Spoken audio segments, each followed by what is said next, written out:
ঘুম থেকে জাগিয়া এই দোয়া পড়িতে হয়।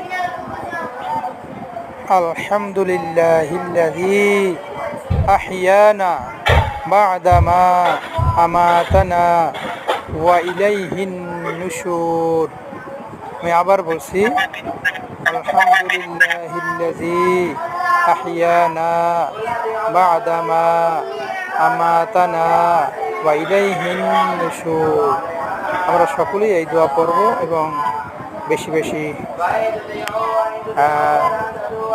সাবস্ক্রাইব করব। আমরা চ্যানেলটি সাবস্ক্রাইব করব, লাইক শেয়ার করবেন ইনশাআল্লাহ, যাতে দোয়াটা অন্য ভাই শুনে উপকৃত হতে পারে। আসসালামু আলাইকুম ওয়া রাহমাতুল্লাহ।